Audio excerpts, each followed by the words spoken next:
बिस्मिल्लाहिर्रहमानिर्रहीम। Voice of Jammu Kashmir. मैं हूँ मिर्ज़ा शफ़ीक, आपके साथ और सच के साथ।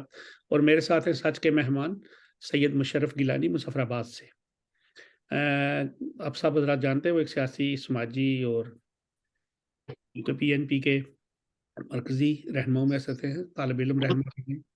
तो आज उनसे मेरा ये जो प्रोग्राम है, जो वेल आ गया, इस पे है कि सरदार तनवीर इलियास साहब को आज अदालत आलिया ने नाअहल कर दिया और यानी उज़्मा ने सुप्रीम कोर्ट ने उनको 2 हफ्ते की मोहलत दे दी उसी केस में, लेकिन वो नाअहल तो हो गए पहले 10:30 बजे। तो हम उन पे बात करेंगे इसमें असल मसला क्या है। मेरी नज़र में तो ये मुकदमा तौहीन अदालत का बनता ही नहीं है, इसलिए कि उन्होंने एक हकीकत बयान की है कि हमने सऊदी अरब से इन्वेस्टमेंट लाई और वो यहाँ पे कुछ प्रोजेक्ट शुरू होने थे जो आज़ाद कश्मीर के अवाम की फलाह व बहबूद के लिए थे। तो अदालत ने उस पे स्टे लगा दिया। उन्होंने छो इतनी बात की। दूसरी बात उन्होंने की कि यहाँ पे कुछ वकला से खुद ही स्टे की दरख़्वास्त कर दिलवा दी जाती है, तो वो भी ऐसी कोई झूठ वाली बात भी नहीं है।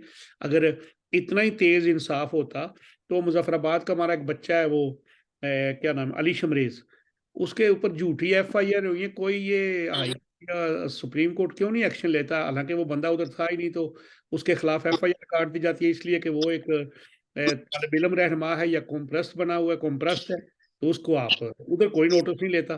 तो इस मामले पे तौहीन अदालत पे फटाफट इतना बड़ा मामला कर दिया। तो हम फिर बात करेंगे मुशर्रफ साहब से। अस्सलाम वालेकुम जी। जी, वालेकुम सलाम। वैसे ये जो फैसला आज हुआ है ना, मेरे हिसाब से ये ऐसे ही है जैसे वो कहते हैं ना कि किसी को मर्डर कर दें, ऐसे ही बस अदालती कत्ल कर दिया गया जाए। भुट्टो साहब को भी 4 अप्रैल को हुआ था, तो आज ये खैर सरदार तनवीर इलियास के साथ सियासी इख्तिलाफ़ात हो सकते हैं उनकी और मामलात पे भी, लेकिन बहैसियत कश्मीरी ये एक अच्छा तासर नहीं है कि एक छोटे कबीले ऐसे करें या किसी से भी बंधा हो तो उसको आप ऐसे ही रगड़ा चढ़ा दें। अदम एतमाद उसके खिलाफ कामयाब हो नहीं सकी, हो नहीं पा रही थी। वो असेंबली मेंबरान जो थे वो अपना हक ले रहे थे, तो अब यहाँ पे हो गया मसला। हाँ जनाब, आप क्या फरमाते हैं? बहुत शुक्रिया शफ़ीक साहब, आपने मौका दिया। जी। आज की तो सबसे बड़ी ब्रेकिंग न्यूज़ हम समझते हैं कि यही है जो सुबह से चली आई है कि सरदार तनवीर इलियास जो वज़ीर-ए-आज़म आज़ाद कश्मीर थे, उनको डिस्क्वालीफ़ाई कर दिया गया है। ये बुनियादी तौर पे उनको कल से जो सोशल मीडिया पे रूमर्स जो हैं वो चल रहे थे कि जी शायद वो कोर्ट में पेश होंगे, नहीं होंगे, उनके वकला पेश होंगे या कोर्ट उनको डिस्क्वालीफाई कर देगा। तो बहरहाल आज हमने देखा पूरा दिन जो है वो यही ब्रेकिंग न्यूज़ थी और इसके पीछे तो बुनियादी तौर पे एक सियासी विज़न रखते हुए हम यही तज्ज़िया करते हैं कि कई वजूहात और हो सकती हैं। ये कोई कंडेम्ड या तौहीन जो जिसको जवाज़ बना के उन्हें डिस्क्वालीफाई किया गया, ये कोई सॉलिड रीज़न नहीं है। हुँ, बुनियादी तौर पे उन्होंने एक प्रोग्राम में जो ख़वातीन के हवाले से कुछ अरसा कबल मुनक्कद था, उसमें उन्होंने कहा कि सऊदी अरब से हम आज़ाद हुकूमत कोई फ़ंड लेना चाहती है और लेके आई है, तो उसको इम्प्लीमेंट करना है, उस पे वर्किंग जो है वो स्टार्ट करनी है। तो जिसकी राह में जो है वो सुप्रीम कोर्ट का स्टे जो है वो हाई कोर्ट का रिकॉर्ड बना हुआ है। हुँ, हुँ, तो बहरहाल उन्होंने जो हमारी मेरी ज़ाती मालूमात है और जो मीडिया के नुमाइंदान आज मुअज़्ज़ज़ अदालत के अंदर मौजूद थे, उनसे भी बातचीत हुई है, तो उनके मुताबिक भी सरदार तनवीर इलियास साहब जब कोर्ट में पेश हुए हैं, तो उन्होंने कोर्ट से ऑनरेबल जजेस से जो है वो माज़रत की है। उन्होंने कहा है कि अगर मेरे इन अल्फाज़ से या इन मेरी जो है बातों से आपकी दिल आज़ारी भी हुई है और तौहीन हुई है कोर्ट की, तो मैं इस पे माज़रत ख़्वाह हूँ।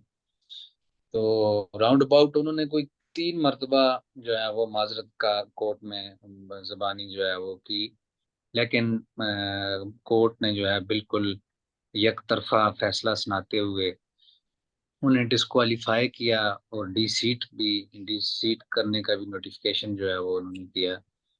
और नए जो वज़ीर-ए-आज़म हैं उसके इंतख़ाब के लिए चीफ़ इलेक्शन कमीशन को एक ख़त भी लेटर भी उन्होंने लिख दिया।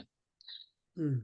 ये अगर आप देखें शरीफ साहब के हिस्ट्री में अगर जाएं तो ये इससे पहले भी ऐसे वाकयात किसी न किसी शक्ल में होते रहे हैं आज़ाद कश्मीर के अंदर बिलखुसूस। सरदार कयूम साहब से लेके फैसल राठौर साहब, मुमताज राठौर साहब से उनका जो होना है डिस्क्वालीफाई, डिसीट होना है, उसके बाद आप के एच खुर्शीद साहब की बात करें उससे पहले सरदार तो इब्राहिम बुनियादी तौर पे जी सरदार इब्राहिम साहब की हम ये समझते हैं कि तनवीर इलियास साहब जो हैं वो उनसे हमारा इख्तलाफ भी है और हो भी होना भी चाहिए और होता भी है।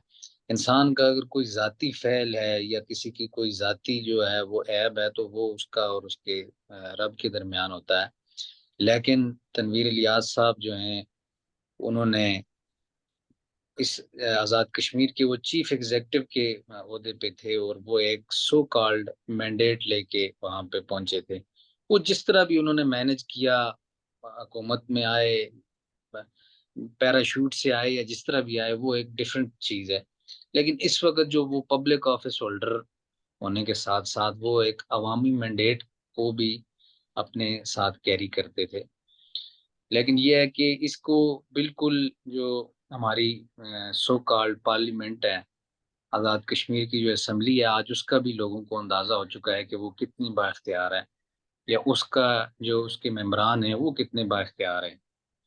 अगर वजीर आजम जो हैं वो एक तकरीर में, जो एक सियासी तकरीर है या जो भी है जिसपे वो बाज़-औक़ात इंसान सियासी जलसे में या अवामी मैंडेट लेके जब बाद वो में किसी जी। स्टेज पे होता है तो किसी भी तरह की तकरीर वो करता है।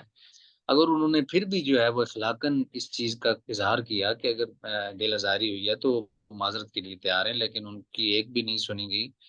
इवन उनको डिस्क्वालीफाई जब किया गया तो वो सुप्रीम कोर्ट में पहुंच गए। तो सुप्रीम कोर्ट ने भी स्टार्ट में उसी फैसले को जो है वो कंटिन्यू करते हुए उन्होंने भी कहा कि आपके इससे कबल भी हम आपको देख रहे हैं, आप काफी अरसा से जो है वो अदलिया पे आप तनकीद कर रहे हैं। तो उन्होंने इस फैसले को बहाल करते हुए उन्हें 2 हफ्ते का नोटिस जो है वो दिया है। तो इसमें अब देखते हैं कि 2 हफ्ते का जो है वो क्या टाइम पीरियड है और किस इसमें क्या कुछ जो है वो इम्कानात बन रहे हैं। लेकिन ये है कि ये फैसला सरासर जो है मैं समझता हूँ कि सियासी नजरिया रखने के मुताबिक मैं ये समझता हूँ कि ये सिर्फ जो है वो हुकूमत पाकिस्तान को खुश किया गया है। चूंकि वफाक में हुकूमत जो है वो पाकिस्तान तहरीक इंसाफ की नहीं है, तो और इससे कबल भी जो है वो शहबाज अ, शरीफ साहब, मतलब उसने काफ़ी तनकीद भी की है और उन्होंने तनवीर इलियास साहब के ऊपर इन हाउस तब्दीली करने की भी बहुत कोशिश की है। लेकिन वो ना हो सकी तो बिलाखिर उन्होंने इस चीज़ को जवाज़ बना के आज वो यहाँ पे वैसे पहुंचे। मेरा ख्याल एक और है, वो वफाक की तरफ आप जाएं या किसी इदारे, मेरा तो ख्याल है कि अगर सुप्रीम कोर्ट ने इनको 2 हफ्ते का जो वक़्त दिया है ना कि आप तहरीरी जवाब दें, तो तब तक वज़ीर आज़म तो ये नहीं है और ना ही ये मेंबर असेंबली है। तब तक एक नया वज़ीर आज़म वहाँ पे आ गया होगा। और जो मैं समझता हूँ कि असल बात यही थी इसके पीछे जो काफ़ी दिनों से, कि वज़ीर आज़म तब्दील किया जाए, और वो वज़ीर आज़म तहरीक अदम एतमाद से तब्दील नहीं हो रहा था। कोशिश बहुत दफ़ा की गई, उसमें वो कहते हैं ना अपने भी शामिल होंगे बीच में, और हैं, और वो असल में वज़ीर आज़म की कुर्सी पे चेहरा तब्दील करना चाहते हैं, अपना बंदा लाना चाहते हैं। क्योंकि अगर शहबाज शरीफ करे तो नून लीग का बंदा तो नहीं आ सकता ना वज़ीर आज़म, कहीं से भी नहीं आ सकता। बिल्कुल, इसमें ये है कि मेरी भी आज एक दो क्लास से भी बात हुई है इस हवाले से। उनका भी यही कहना था कि जो आज़ाद कश्मीर का एक्ट 74 के तहत चूँकि हमारा जो सिस्टम है, हुँ, सेटअप है, वो रन हो रहा है, हुँ, तो उसमें जो आपके जो सीनियर वज़ीर हैं, सीनियर मोस्ट वज़ीर हैं, वो वज़ीर आज़म कायम मकाम के तौर पे हो सकते हैं। लेकिन इसके साथ-साथ एक शिक ये भी है कि जो सदर हैं आपके, सदर हुँ। रियासत हैं, वो भी इसका चार्ज सँभाल सकते हैं। तो ये अभी कन्फ़र्म नहीं है, ना ही इस चीज़ को फ़ाइनल किया गया है कि कौन जो है वो कायम मकाम वज़ीर आज़म है। बहरहाल बुनियादी तौर पे बात तो यही है कि इन हाउस जो है वो उनका नाम चेंज करने की कोशिश की गई है। चूँकि इसमें देखें कि वो इमरान खान साहब के भी काफ़ी क्लोज़ समझे जाते हैं तनवीर इलियास साहब, और उन्होंने में जो हमारी मालूमात हैं ज़ाती उसके मुताबिक सबसे ज़्यादा जो पार्टी फंडिंग जो है वो भी उसमें भी उनका जो है वो पीटीआई में जो की कंट्रीब्यूशन। गई है उसमें तनवीर इलियास का बहुत ज़्यादा कंट्रीब्यूशन है। तो इसलिए मैं समझता हूँ कि उन्हें जो है वो चूँकि पाकिस्तान का भी जो सियासी टेम्परेचर है और जो इस वक़्त सेटअप है, वो भी इलेक्शन की तरफ जा रहा है और वहाँ पे भी काफ़ी चेंजेज़ हो रही हैं। तो ये सारा गिलगित-बल्तिस्तान को भी आप इसमें शामिल कर लें। तकरीबन जो है वो चेंजेज़ हुकूमती सेटअप को सारे सेटअप को चेंज करने की कोशिश की जा रही है, ना कि सिर्फ़ एक प्राइम मिनिस्टर को ही। ये शायद इस पे जो काफ़ी अरसे से प्लानिंग हो रही थी। चूँकि ये एक सो मोटो जो लिया गया है, ये क कोई बनता नहीं है, बल्कि इसके अलावा और दीगर अहम इश्यूज़, अहम मसाइल जिन पे कोर्ट को मुअज़्ज़ज़ अदालत को सो मोटो लेना लेना चाहिए। जैसा कि लास्ट टाइम जो है वो इसी मतलब है, वो और किसी सॉलिड रीज़न के थ्रू जो है वो तनवीर इलियास साहब को तलब कर सकते थे और इन्हें प्रॉपर जो है वो इनकी लीगल टीम को नोटिसेज़ भेजे जा सकते थे। चूँकि जैसा आप देखें कि जो मरदमशुमारी का इश्यू था जिसमें प्रॉपरली पूरे आज़ाद कश्मीर से एक आवाज़ आई कि आप यहाँ पे रियासत जम्मू कश्मीर के लोगों को नुमाइंदगी दें। इस पे हमारी ऑनरेबल कोर्ट को चाहिए था कि वो इस पे सो मोटो लेती और इस पे जो है वो हुकूमत को बाउंड करती। हुकूमतों के भी तमाम जो हैं वो हम ये नहीं कहते कि हुकूमतें जो हैं वो बिल्कुल दुरुस्त समत में होती हैं और उनका कोई काम गलत नहीं होता। लेकिन जो बुनियादी जो ज़रूरी अहम इश्यूज़ हैं, उन पे भी मैं समझता हूँ कि इस तरह का जो एक्शन वो लेना चाहिए, ना कि सिर्फ़ किसी तकरीर को जहाज़ बना के जो है वो इस तरह किसी अवामी मैंडेट जो बंदा एक अवामी नुमाइंदा है, जो पब्लिक ऑफ़िस होल्डर है, उसको ऐसे घर भेजना चाहिए। ये कोई मैं समझता हूँ कि इंतहाई गैर जमहूरी जो है वो अमल है और इस पे मैं अब देखें कि सुप्रीम कोर्ट जो है उसके क्या रिमार्क्स हैं और क्या फ़ाइनल होता है इस बारे में। सर मैं पीछे इन्हें कुछ अर्सा पहले एक बयान दिया था किसी स्पीच में ही किसी जगह रोए थे कि वो रेवेन्यू कमिश्नर जो होता है उसके लिए 30 करोड़ रुपया दे के वो अपॉइंटमेंट होता है और मैं जिसको लगाना वो अपॉइंटमेंट करता था वो ले ही नहीं, लेकिन उसके वो तो दूसरा था, दूसरा पैसे दे के आना था। तो उसमें कितने पैसे लेने थे वो भी सबको पता है, किसने लिए होंगे या क्या किया होगा और कौन वो अथॉरिटी रखता है उसको अपॉइंटेड जो अपॉइंटमेंट करने की अथॉरिटी किसके पास है। उसके बाद उन्होंने कहा बिल्कुल। तो तंबाकू की फैक्ट्री है, तो वो कोई टैक्स नहीं दे रहे थे, उनका सील करवाया, वो 5 अरब बनता था। तो उन्होंने ऐसा कमिश्नर लाया कि वो 30-40 करोड़ 50 करोड़ में मतलब कर गया। तो उसके पीछे भी कौन अथॉरिटी है, कौन उसको अपॉइंटमेंट अथॉरिटी कौन है? तो ये बातें मेरे ख्याल उनको कुछ ज़्यादा ही लग गई हैं। बिल्कुल, देखें आप ये बहुत ज़्यादा इश्यू जो है वो लास्ट टाइम हाइलाइट हुआ था कि जो कमिश्नर हैं, कमिश्नर साहिबान हैं, इनलैंड रेवेन्यू के हैं या दीगर हैं, उनकी जो है वो तैनाती के ये फर्स्ट टाइम मैं समझता हूँ कि प्राइम मिनिस्टर ने इस चीज़ का बरमला इज़हार किया है कि जी यहाँ पे पैसे लेके और इतने करोड़ रुपए लेके जो है वो तैनातियाँ की जाती हैं या तबादले किए जाते हैं। तो मेरा ख़्याल है ये भी इस चीज़ पे भी जो है वो इसकी भी तहकीकात होनी चाहिए थी, लेकिन इसमें कुछ लोग शामिल थे, मुलव्वस पाए गए, जिसकी वज़ह से इस चीज़ को भी एक प्रॉपर प्लानिंग के ज़रिए एक साइड पे किया गया। जबकि इसकी भी काफ़ी साफ़ और शफ़ाफ़ तहकीकात होनी जो है वो ज़रूरी सही थी। थी। ताकि कौम को पता चले, अवाम को पता चले कि यहाँ पे कौन जो है वो पैसे ले रहा है और किस तरह जो है वो अगर वज़ीर-ए-आज़म ये कहते हैं कि यहाँ पे पैसे लेके तैनातियाँ की जा रही हैं, तो वो कि जिस स्टेज पे हैं तो वो दुरुस्त बात कर रहे हैं, वो गलत बात या झूठी बात पब्लिक में नहीं कह सकते पब्लिकली। तो इस पे भी जो है मैं समझता हूँ कि देखना चाहिए था और उसके साथ-साथ जो स्टे ऑर्डर बुनियादी तौर पे जारी किया गया कोर्ट की तरफ से, वो तनवीर इलियास साहब की कुछ ज़ाती जो है वो उस पे नहीं था, बल्कि वो एक अवामी मफ़ाद जो है उसका एक काम था।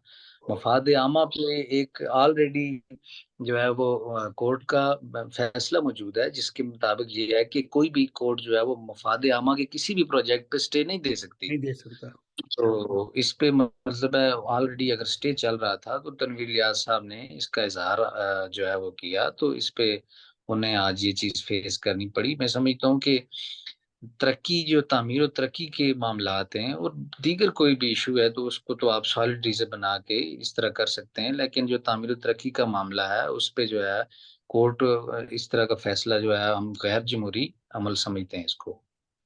अभी तो वो कहते हैं फुल कोर्ट भी सुप्रीम कोर्ट में बन जाएगा, बना है, बन गया ना, फिर बने सुन रहा है। वैसे तो ये भी शुनीद है कि हमारी रियासत जिसको हम आज़ाद रियासत जम्मू कश्मीर कहते हैं, और फिर स्कूलों में वो तराना पढ़ते हैं, वतन हमारा आज़ाद कश्मीर, वो आज़ादी भी साथ लगती है। लेकिन उसके मैंने तो शुनीद ये है कि कोई मोअज़्ज़ज़ जज साहब हैं और वो गैर रियासती हैं, और वो हमारे कोर्ट में मौजूद हैं, और उनका भाई वतन जो है वो सिर्फ कश्मीर के बॉर्डर के साथ कहीं लगता है, पहाड़ों के साथ कोई सिलसिला अंदर अंदर से, लेकिन वो है गैर रियासती। कैसे उनका स्टेट सब्जेक्ट बना होगा, क्या हुआ होगा, ये तो बड़ी लंबी बात है ना, दास्तान है।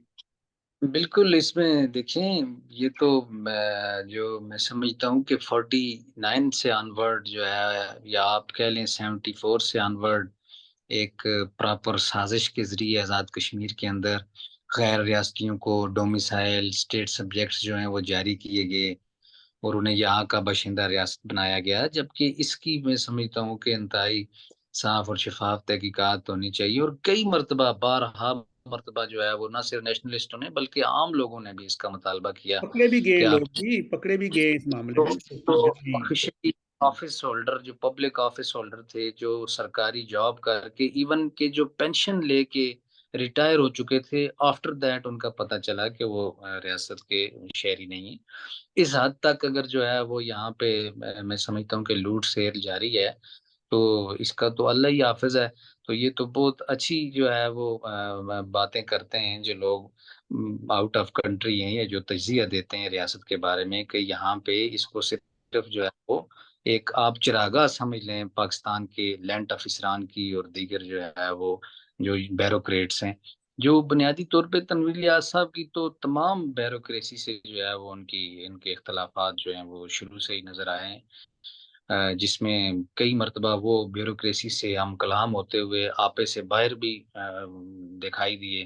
जी जी। तो इसी तरह के जो हैं वो मामलात उनके ब्यूरोक्रेसी चूँकि ब्यूरोक्रेसी भी जहाँ यहाँ आज़ाद कश्मीर में आपको तो पता है कि उनका चेक एंड बैलेंस नहीं है, तो ये भी उनका ऑडिट करने का इनका भी जो प्रोग्राम था।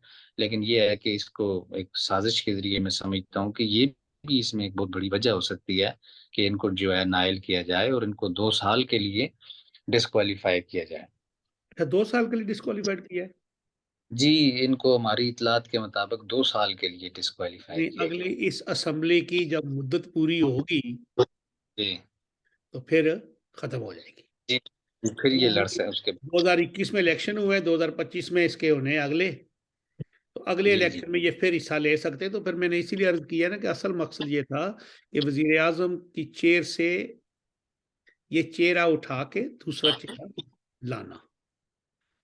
इससे कबल भी आप देखें सबको पता है कि सरदार कय्यूम साहब जो हैं, कय्यूम नियाज़ी साहब वो किस तरह जी। वज़ीर-ए-आज़म हैं। उनका भी बाकायदा एक जो है वो कुरानंदाज़ी जो है उसके मुताबिक वो आए।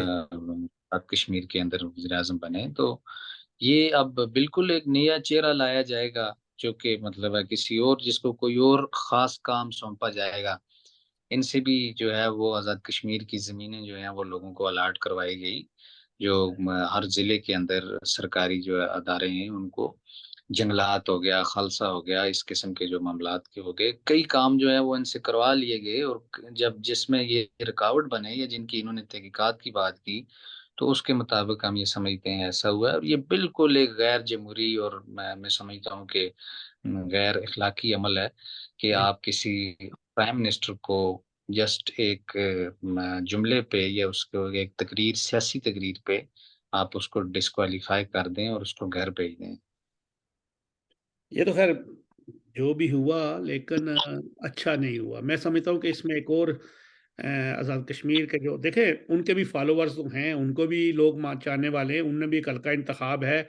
एक नहीं बल्कि 2, 3, 4 हल्का इंतखाब ऐसे हैं जिनमें उनका काफ़ी असर रसूख है। तो लोगों के दिल में लोगों में ये भी ख्याल आ सकता है कि देखें जी, हमारे एक मतलब एक बंदा पहली दफ़ा ऐसा उठा हमारे इलाके से, या हमारी कबीले से, और उसके बाद उसको इस तरह घर भेज दिया गया, यानी पूरा असर पड़ा है। और दूसरी बात ये है कि जब एक बंदा तौहीन अदालत के केस में, तो यही होता है जब बंदा माफ़ी माँग लेता है गैर मशरूत, तो उसके बाद उसको माफ़ कर दिया जाता है। और ये पीटीआई के पहले बंदे हैं जिनकी माफ़ी कबूल नहीं हुई, लेकिन उधर पंजाब पाकिस्तान में सबकी माफ़ियाँ कबूल हो जाती थी। देखें, बिल्कुल उनके अपने जो पार्टी के लीडर हैं, हुँ। फवाद चौधरी साहब, उनका एक ट्वीट जो है वो भी आज देखने को मिला कि ये जो है वो तनवीर इलियास के साथ जो है वो ये वाकया हुआ, ये उनके जो है उसकी वजह से हुआ, और ये अच्छा हुआ उनके कहने के मुताबिक। तो आखिर में उन्होंने भी कहा कि शायद सुप्रीम कोर्ट से उनको रिलीफ मिल जाएगा।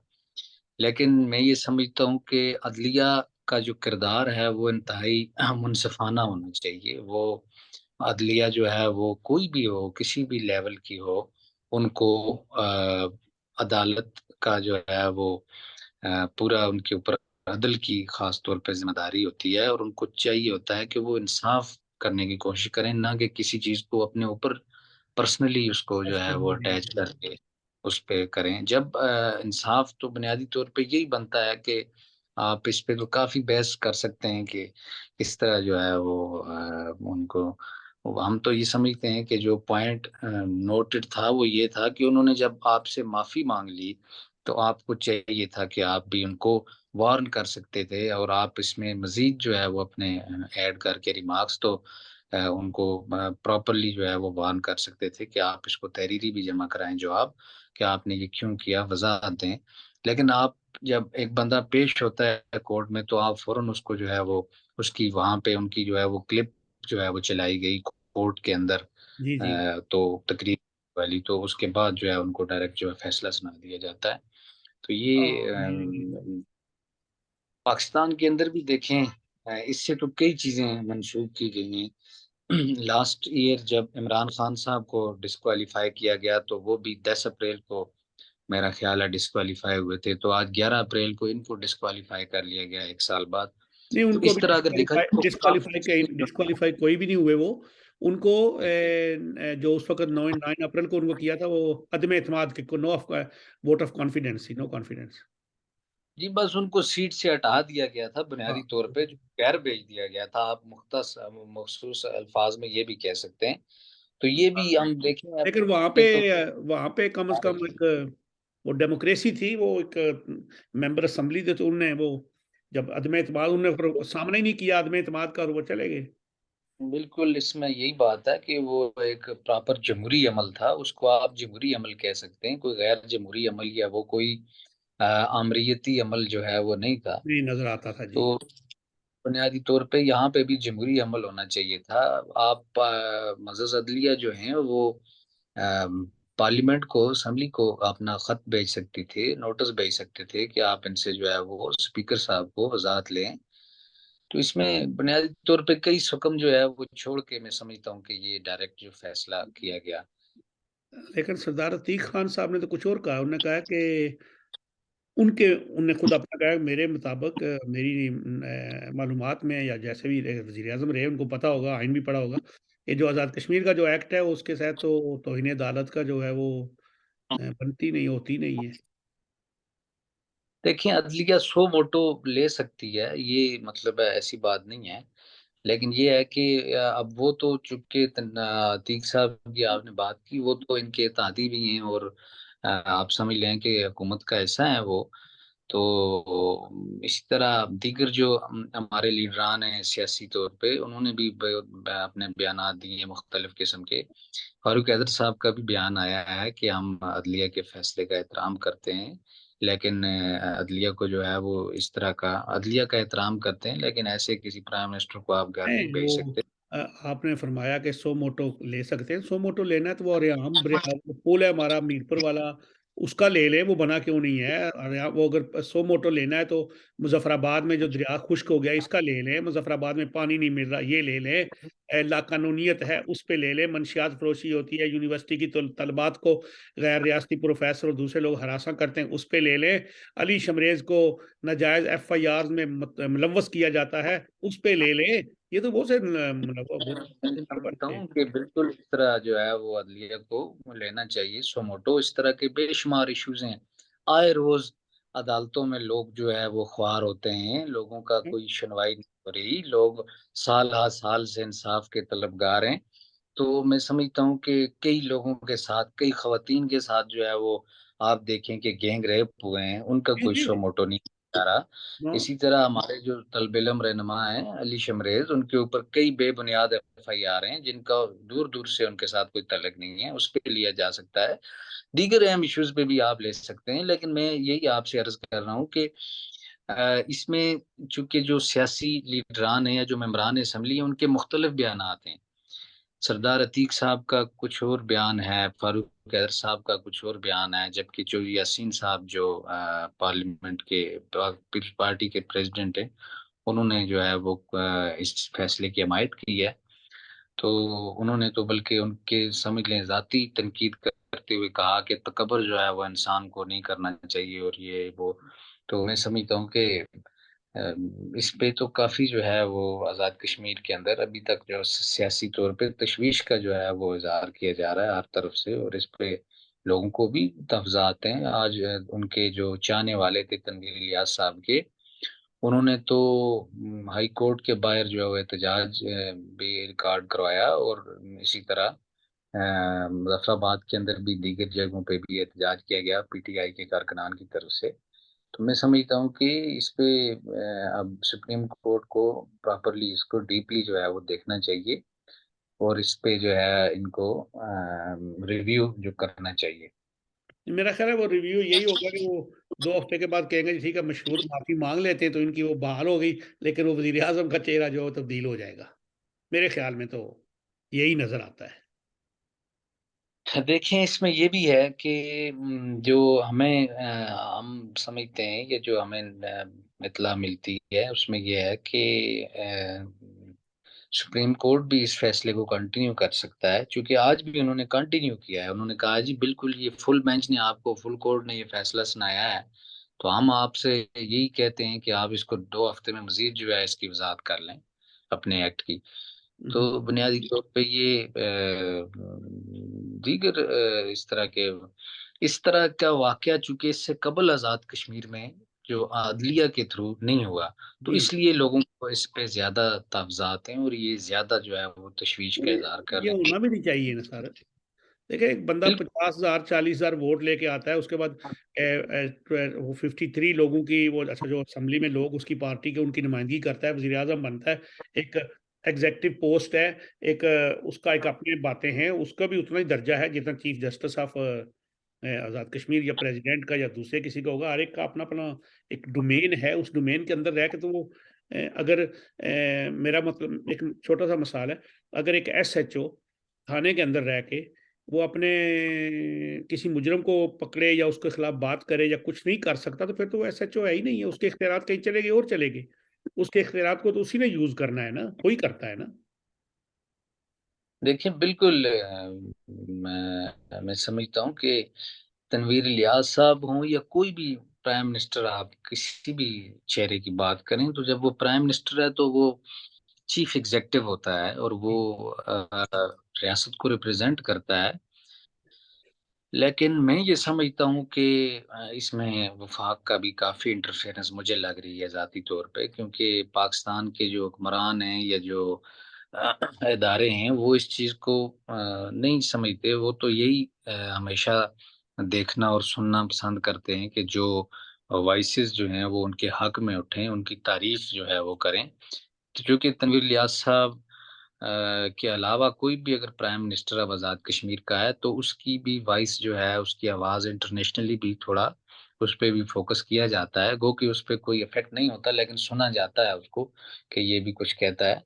तो अगर यहाँ पे जो इनका अपना सो कॉल्ड बंदा जो प्रॉपर इनका जो है वो आप सब कह लें कि जो मुकम्मल तौर पे पाकिस्तान का जो पाकिस्तान के नज़रियात और पाकिस्तान की जो जितनी भी सियासी और आइनी तौर पे जितने भी मामलात हैं, उनका हामी जो है वो बंदा नहीं लगेगा, या जो उनका खुश करने वाला, जो सीधी सी बात आप ये कह लें कि जो हुकूमत पाकिस्तान और पाकिस्तानी ब्यूरोक्रेसी को खुश करने वाला बंदा लगता है, तो उसको जो है वो उसकी हमायत भी की जाती है और उसको उसका टाइम पूरा करने दिया जाता है। जबकि जो भी उनके एंटी या उनके अगेंस्ट बात करता है या जो जिसको वो पसंद नहीं करते, तो उसको किसी न किसी ज़रिए से वो डिस्क्वालीफाई करा देते हैं। इससे कबल भी इसी तरह किया गया। आप देखें कि मुमताज़ राठौर साहब को जो है वो प्राइम मिनिस्टर जब थे, तो उन्हें इस्लामाबाद में बुलाकर तो वहाँ पे रिज़ाइन करवाया गया उनसे। इसी तरह जो है वो सरदार कयूम साहब को धुलाई कैंप में जो है वो उनको वहाँ पे कैद किया गया और अपना कैच खुर्शीद साहब को जो है इसी तरह कैद-ओ-बंद की शौक़तें बर्दाश्त करनी पड़ी। तो जो बंदा भी जब अपनी वॉइसेज़ जो है वो बुलंद करता है, क्योंकि देखें तनवीर इलियास साहब से हमारा नेशनलिज़्म के हवाले से तो ज़ाहिर है इख्तिलाफ़ है। ये इनको तो एक प्रॉपर टास्क दिया गया कि आपने आज़ाद कश्मीर के अंदर से नेशनलिस्ट जो हैं उनका जो है वो सफाया करना है और उनको आपने सबक सिखाना है। तो इन्होंने कई तकरीरों में आप कह लें कि दर्जनों बार इस चीज़ का इज़हार किया है कि मैं जो है वो नेशनलिस्टों के खिलाफ हूँ और उन्हें जो है हम रियासत में, जबकि नेशनलिस्ट भी कोई आप देख लें कि किसी किस्म की भी यहाँ पे इल्लीगल एक्टिविटी, कोई गैर कानूनी, गैर अखलाकी किसी किस्म की सरगर्मी में मुलव्वस नहीं है। जबकि हर बंदा आज़ाद है, वो अपनी एक आज़ादी का, आज़ाद ख़्याली का, अपने नज़रिए का, अपने नज़रियात का इज़हार करता है और कर सकता है उसको। तो जो इंसान का पैदा होने का हक है, वो उसको हक देता है, हक़ आज़ादी कि आप अपनी बात कर सकते हैं। तो इसमें भी उनको जो है वो एक टास्क दिया गया जिसके हवाले से उन्होंने बड़ा किया, लेकिन वो नाकाम हुए उसमें भी। तो अब ये मैं समझता हूँ कि किसी और जो है वो पपेट सेटअप को लाया जाएगा जो कि इनके दीगर मामलात को पूरा करने की कोशिश की जाएगी। ठीक है, मोहतरम नाज़रीन सामीन, आपने गिलानी साहब की बातें सुनी और मैं भी यही समझता हूँ कि तनवीर इलियास साहब की को नाअहल करना और उनको नाअहल करके जो अगला बंदा लाना है, असल चेहरा तब्दील करना था। वो कहते हैं कि हर किसे अपनी वारी-वारी ते अपनी-अपनी मश्क भरनी है। लह-लह के भर के कोई जासी घर तोड़े। हर किसी ने अपनी-अपनी मश्क भरनी होती है और फिर वो उसमें से पानी निकलता रहता है, कोई बचा लेता है, कोई नहीं बचाता। तो जितने काम इनसे करवाने थे वो हो गए, अब कोई अगला आएगा वो करेगा। तो हम आज़ाद ही आज़ाद रहेंगे, हम ऐसी आज़ादी में हैं। ठीक? तो मोहतरम नाज़रीन साहब, मैं आप लोगों से इजाज़त चाहता हूँ। अब सहरी का वक़्त है, मुशर्रफ साहब का भी, हमारा भी। तो इंशाअल्लाह फिर अगले प्रोग्राम में मिलेंगे। मुशर्रफ साहब, अल्लाह हाफ़िज़। थैंक यू जी सो मच। अल्लाह हाफ़िज़। अल्लाह हाफ़िज़। God bless you. आमीन। आपका और आपके programme voice of Jammu Kashmir का बहुत शुक्रिया। Thank you. चलो, थैंक यू।